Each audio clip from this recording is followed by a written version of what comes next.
I'm CT.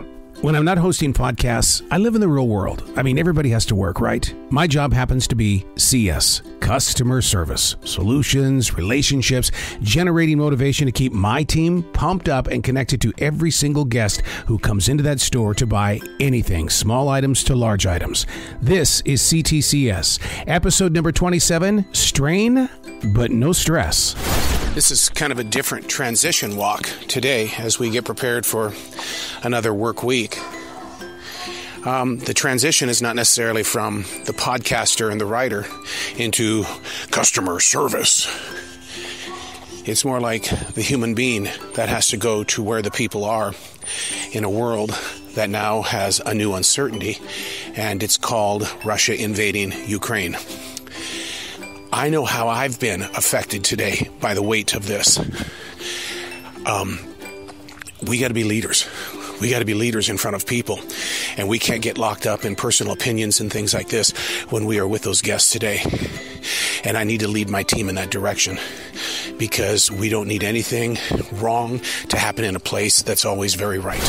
Walking into the store right now, this was probably going to be our final week of wearing these masks for COVID because the 26th is they say that's when the mandate will be dropped. So it'll be kind of crazy as to what's going on.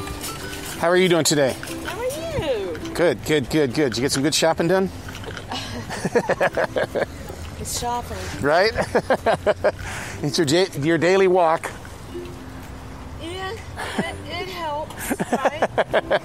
Have a great day. You too. I needed that conversation. My neighbor, who lives across the street, has their son in Ukraine. We've been friends forever, and especially for the past couple of years. And Joe has elected to stay in Ukraine, and I just knew he would because that's what broadcasters do. That's what journalists do.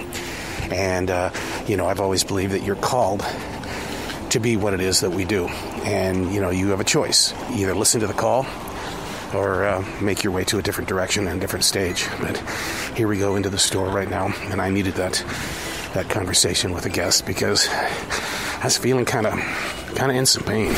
Everything is down electronically in the store right now. There's no cash registers. People can't use their credit cards. They can't use their special numbers for store.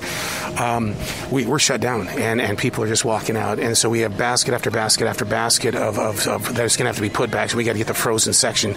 We got to get everything back immediately. But it's definitely down right now. And, nobody's laughing when I say, has this been a cyber attack? Because that's the one thing that we've been afraid of in this country if something happened between Russia and the Ukraine. But we've now been down about 35 minutes, and it's not going to get any better. 1 hour, 47 minutes later, the system is still not up. It's still broken. The carts are everywhere. There's putbacks all lined up, everything. The main thing is to get the cold stuff back into the compartments, but the computer is down. We're trying to bypass the system is what we're trying to do, where you do things with the actual credit cards themselves. You do it backwards, but we're definitely 1 hour and 47 minutes into this. 2 hours, 13 minutes, and we still have no computers on. Nobody knows what's going on. It's to the point now where it's not even recognizing when we try to bypass and to try to keep a good relationship open with our guests and stuff like that. We just look at them and say it's on us today, and they're getting basket full of food for free because we don't know what's going on. And so the best thing you do is to keep the stress level down and just smile through it. You've got to get through it. 3 hours, 10 minutes later, they fixed the problem. A bad computer cord. Unbelievable amount of stress that we've been through in the past few hours. But kudos to my team. Kudos to the team because everybody held it together. Everybody kept it together. And when the computers came back on, you should have seen just everybody sigh. You would think that it would instantly kind of return back to normal since the registers are back online and EBT cards are being accepted and all that kind of stuff. And then you look at the front of the store, and in the aftermath of something that took place, there were people that were having a difficult time at the self-checkout, so they just walked out. 16 carts full of food are being put away by two people. And so, but at least there's calm in the lines now, and they're not. I mean, we got backed up. Let me tell you, we got backed up 8 and 9 people on those registers. I've never seen that many people waiting to get out of the store. And so what happened is people would get frustrated, and they would just leave their cart right there, being 8 and 9 deep, and just walk away. And they had every right in the world to do that. But our team really was trying their hardest to make sure that we got through this situation, and we did 3 hours later. As a way of trying to lighten things up between team members and stuff like that, that my goal, and I started this on the last podcast, is that I get the opportunity every day to meet new guests that come into the store, but I have not been taking the opportunity to meet my team. I mean, I only know them for when we're together. I don't know anything about them personally and stuff like that.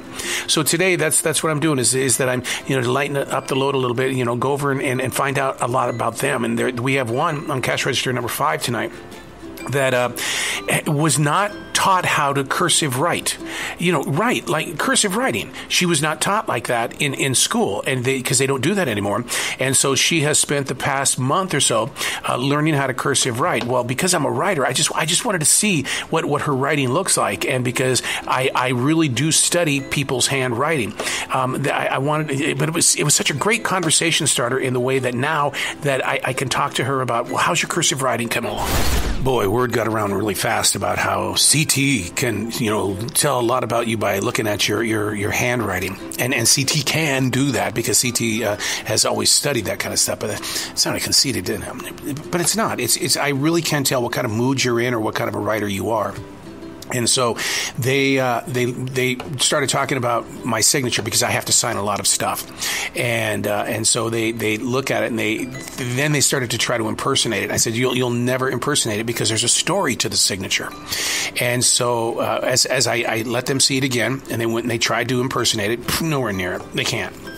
And so what happened was, at that point in time, I said, you have to understand that it's 3 people in one signature. It's the writer in me, it's the on-air radio talent podcaster in me, and it's also my real name, CT. It's all of those signatures in one. And they were like, what? Idiots. Who thinks like that? And I go, that's the reason why I write it that way. It's all 3 of those people.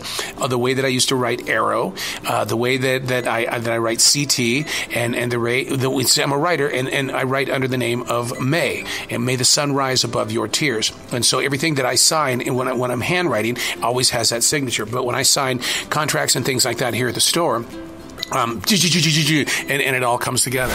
All right, the first night is over. First night of 4. I don't want to go through that again. Although it did, kind of smooth out and stuff like that, but you still had that shell shock of what took place during those 3 hours when the computers were off.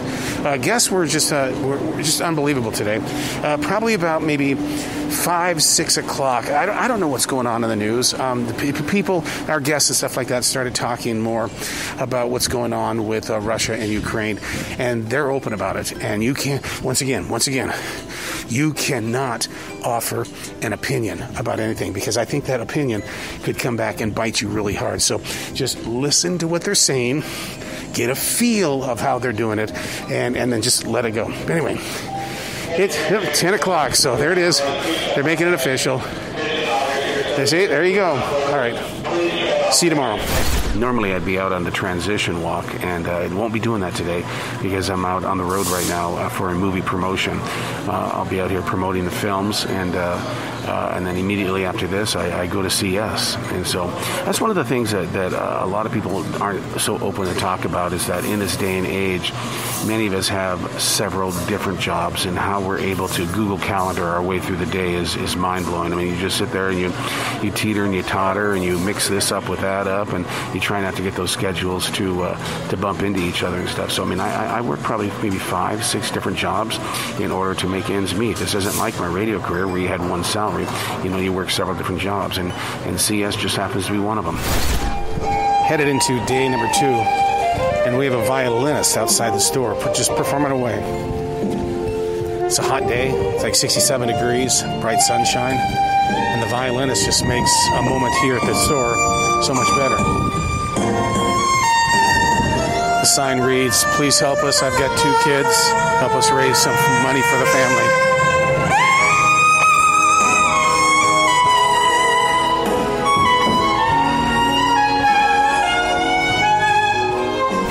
Walking through the store, first steps on a Friday. It's very, very slow in here. I'm shocked that it's this slow. This is a Friday. This is where people are getting ready to go out for the weekend and stuff like that. I mean, we've got 5 registers open and nobody's at them. So then, of course, somebody who's going to stay here till 10 o'clock tonight, you're going, please, I need to have people on these registers. Otherwise, this is going to be one boring day, and I don't want that. I like to keep busy. There's currently an all call for us to keep an eye on this guy who's been described to us as the Bandana Man.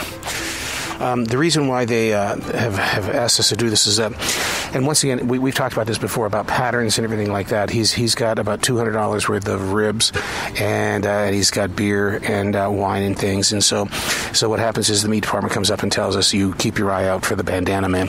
And then we take our positions, and now we're reporting through our earpieces what the Bandana Man is doing.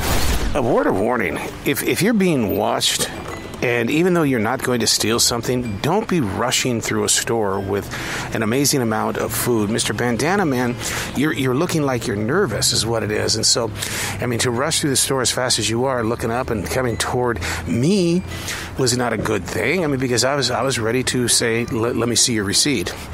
And but yeah, don't look nervous and stuff. This is what I call a happily lived ever after story. I don't know if it's because we had a conversation or not, Bandana Man and me, but he went up to register too. He paid for everything. I mean, I understand why the people in the meat department were a little bit nervous with that many ribs in his basket and all that kind of stuff, and beer and wine, but the Bandana Man and I shared another laugh when he was checking out, and the guy was cool. So they look like they're a thief, but they don't smell like a thief until they start walking toward the door. So I think that's something that we need to kind of get over. Not everybody is a thief, even though they may look like a thief. Tim is a local actor that I have known for about, I'd say probably about maybe 25 years. And I mean, his career has really taken off. He's been starring in a lot of these binge watch shows on Netflix and Hulu and things like that.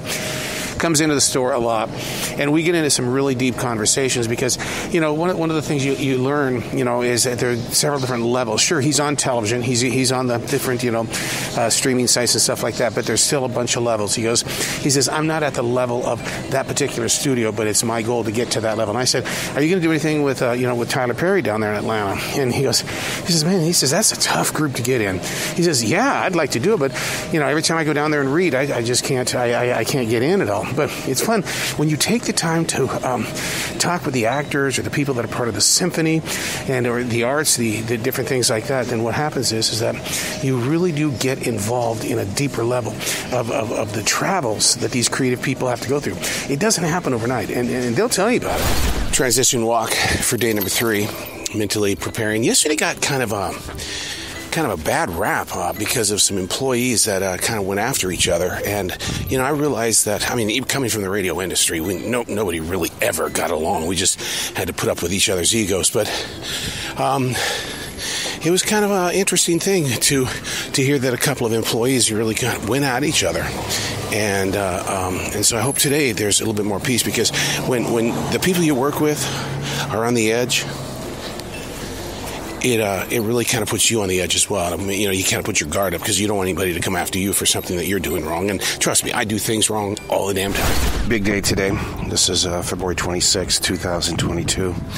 The mask mandate in North Carolina has been lifted. So going into the store to do customer service, it's going to be really interesting to see who's got their mask on today. And, if, it doesn't mean you're a coward or a wimp or anything like that if you're still wearing the mask, because Lord knows I got my mask on, and I've spoke openly about the reason why, and that is because I'm a voiceover actor. I need this voice. I don't need to be catching the flu or anything like that, or even catching a cold. I'm not going to lose money over this, and these masks have become such a major part of our lives, and we look at things like this as being, part of the preventative. So, but I'll be going into the store here in a matter of moments to see how many people are maskless on this historic day. Reporting from aisle number 7. I've been down 1 through 7 so far just to see what's going on when it comes to the mask. The first official day without a mask mandate. And I would say that 80% of the people in the store right now do have a mask on. So this is something that people are not rushing into. They've got the mask on to protect themselves. The one thing I pride myself with is being a great listener when I'm with the guests. And I've been in the store today in CS for an hour. And the big talk that everybody's gotten, and this is what I love about being here in front of people versus being in a radio station studio, is that I get to hear real conversations. And they're talking about in Ukraine, no man can leave the country between the ages of 16 and 60 because they need the men to stay there. And that has a lot of people with pride in their heart because they're really staying strong over there in Ukraine. And as we were just talking about with a customer, he says, man, I see more pride in that country than I see here. And but that's interesting how this is the main topic, watching from afar. Maybe it'll build up the pride here. And I heard a preacher today. He was saying, look, yeah, I understand this thing, pray for Ukraine, but you know what? You need to pray for America too because the leaders are screwed up. Well, that was an amazing blessing. Being in radio as long as I've been in radio, I've got years here in the Charlotte area where I've created with people, years. And I haven't seen this person for 6 years when I parted from terrestrial radio. And it was one of those where she came up and I go, I know you. And she takes like 3 and 4, 5, 6, 7 looks at my badge because I'm not using my radio name as a person in CS. And there's just the hug. Took that 6 years that we haven't said anything, and it was just gone. And it was like just an amazing feeling to be with somebody who I used to create with every day. What a blessing. Just spent a few moments with an incredible man from the United States Air Force, a fighter pilot. And I'll tell you what, man, he says he spends, for the past 3 nights, he's been up all night long talking with other fighter pilots in Ukraine because there's such a connection. And he said that he's keeping them motivated, and the people of Ukraine are not going to back down. And he's talking about how Germany's going to get involved in this, and Finland's going to get involved in this, and England or the UK in general is really going to beef things up. But it was interesting to get his perspective of what's going on because he has flown airplanes and jets and stuff like that in Vietnam, and then he was doing other things in Kuwait and all that kind of stuff. So it's the men and women that have protected this nation are very much aware of what's going on, and they want to share their story. And I think what we need to do, we need to listen to their story because it's activating stuff in them. 5:55 in the afternoon, a total of let's say I got here 1. So 5 hours have gone by, and it's all changed. Earlier, we were saying that maybe 80% of the people were wearing the masks on this very first day where the mandate is officially over. Well, at 5:55, it's probably 90% people no mask, 10% people with a mask, and they're kind of holding that against you a little bit, going, you can't make a choice. What's going on? So it's like, let it go, and that's going to be the thing that people are going to deal with from this point on. It is a choice, but don't guilt trip somebody because they have a mask on. My choice is I have a vocal situation here. I've these vocals have got to stay healthy. Our Easter candy is already up, and with the chocolate bunnies and the peeps and everything like that. Well, today we discovered that there's 9 chocolate bunnies back here with their ears bitten off. Am I supposed to be shocked? I'm not shocked. It's just what people do.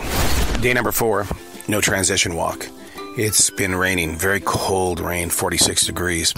And so that keeps me and the Jazzy, my little disaster artist, from going for a long walk.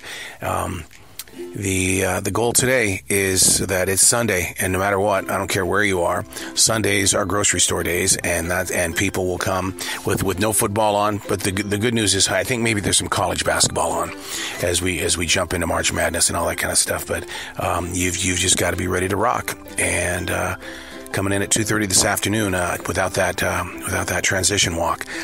I probably am ready to twang. How about that? No rocking today. Well, this is how you start off the day, and on a very positive note, a couple comes in, they're buying wine, and, of course, I ask, I need to see a license, please. March 13th, 1990. And he's like right there with his driver's license, and I'm thinking, wow, I really don't need to see both of them, but obviously this is something that they love doing, because what they've done is they were both born on the same day, husband and wife born on the same day. What are the chances of something like that happening? We currently have a situation in self-checkout number 5. The guest, their credit card fell from their hand and slipped in between where you put the bags and where the actual scale is, and we've got to get that credit card out of there. And really, I mean, we can't even get our fingers in there. We know it's in there. We saw it fall in there, but now we've got to figure out how to get it out. What we do know is that you can't get to the floor because there's like a guard of some sort, a foot guard. You can't get to the floor to get this credit card. So now what we're trying to do is see if we can pull it apart. We've called a manager in to see if we can get the key in and see if maybe we can go in from the inside where the computer is over to the thing. But it's definitely in there. We're about 6 minutes into the credit card crisis at self-checkout number 5. And, everybody's got 2 cents they want to put in and stuff like that. But we've got a small gathered crowd here. I know there's going to be some cheering going on here when we get it. We see the credit card. We've just got to get little fingers or something in there. So we're looking for a pair of pliers. And isn't that the strangest thing? A grocery store, and we don't have tools such as pliers. So, the shock of every day. Credit card crisis at self-checkout number 5 continues. We've got 4 people on the floor right now with their heads kind of tilted to the side. We are using very thin cardboard to see if we can kind of ease that credit card out. Whoa. Hold on. Did they get it? Did they? We got the credit card. Oh my God. I don't like making anybody upset, but when you have things stacked up in your basket, and we've talked about this many times, when you have things stacked up in your basket, the way that they are, and the number of things that you have, and you are making a charge for the door, what does that tell me? I'm not profiling anybody, and so all I did was I walked from customer service desk to the door, and I turn around and I go, "Can I see your receipt?" Oh my God, this man exploded all over me. And it's so bad, I just wanted to say, this is what the human side of me, because I'm a 3rd-degree black belt, and confrontation is nothing to me. And I just wanted to say, you done? Because there's nothing you're going to do that's going to rile me up, buddy. Are you done? You feel better now? Okay. Very rough conclusion tonight. We are next to a high school, and the high school students come in at about 9:30, fill up a full basket or cart full of stuff, and then leave it in aisle number 8, completely full. About $400 worth of groceries here. So now the store is closed, but I'll spend the next 45 minutes putting this stuff away.